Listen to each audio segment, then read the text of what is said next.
Avoir son bac, passer son permis de conduire, changer de poste, évoluer, acheter une maison, toute notre vie est faite de projets et d'objectifs. Petits et grands, individuels ou collectifs, court terme ou long terme, avoir un objectif est une nécessité pour avancer. Un objectif définit le chemin à emprunter pour passer d'une situation actuelle à une situation future. En gestion de projet, l'objectif est le résultat qui est attendu au terme de celui-ci.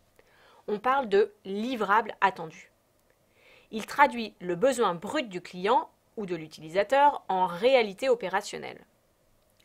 L'objectif comporte deux paramètres, le but à atteindre, qui est généralement mesurable, et les moyens à mettre en œuvre pour l'atteindre. Fixer des objectifs précis et réalistes est un enjeu essentiel dans le fonctionnement d'une équipe. En tant que manager, quels sont donc les enjeux à bien savoir fixer vos objectifs? Tout d'abord, un objectif doit être réalisable et atteignable.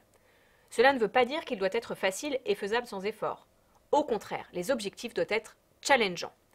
Ils doivent donner envie à chaque individu de se dépasser pour les atteindre. Partager un objectif commun d'un côté et connaître sa propre feuille de route de l'autre est source de motivation pour les individus. Ensuite, l'objectif d'un projet est le cap commun à toute l'équipe. Tous les individus mettent leurs compétences, leur temps et leur énergie au service d'un objectif commun. L'objectif donne la direction et incite donc à se mettre en action. Plus il a de sens, plus il est motivant et plus l'action est rapide. Ainsi, connaître les objectifs renforce la cohésion et la collaboration. Enfin, une feuille de route claire avec des objectifs bien définis favorise l'autonomie et la responsabilisation de chacun. Les experts savent où ils sont attendus et organisent leur travail en fonction. En tant que manager, décidez du périmètre d'autonomie accordé à chacun. Vous l'avez compris, savoir fixer des objectifs et les communiquer est une compétence essentielle pour animer son équipe et maintenir sa motivation. Au-delà des enjeux de management d'équipe, les objectifs sont avantageux sur un plan d'efficacité opérationnelle. En effet, pour qu'une équipe collabore efficacement et sereinement, le manager doit poser un cadre et des règles communes. Les objectifs font partie de ce cadre.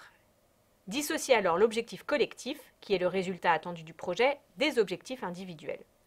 Ceux-ci sont fixés à chaque personne en fonction de son expertise, de son champ d'intervention et de son degré d'autonomie.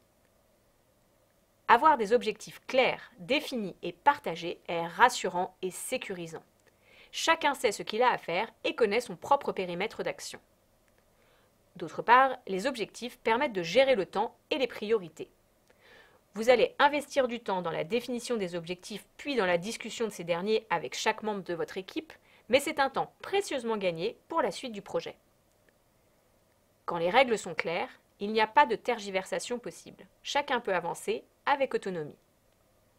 Remarquez que fixer des objectifs intermédiaires vous permet de poser des jalons au cours du projet, de les évaluer et donc de corriger si besoin. De plus, avoir un retour régulier sur son investissement sans attendre la fin du projet favorise la motivation. Cela permet également de mieux gérer les priorités et de se concentrer sur l'essentiel pour atteindre l'objectif. Enfin, manager avec confiance nécessite d'avoir fixé des objectifs clairs et précis.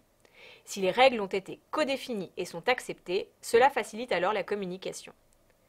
Chefs de projet et collaborateurs peuvent alors échanger avec le même cadre de référence. Cela vous permet aussi de recadrer objectivement. En effet, comment recadrer quelqu'un si le cadre n'a jamais été posé au départ? Si les choses sont clairement définies et acceptées dès le départ, elles peuvent servir de cadre de référence par la suite. Vous pourrez alors gérer un désaccord ou corriger une erreur.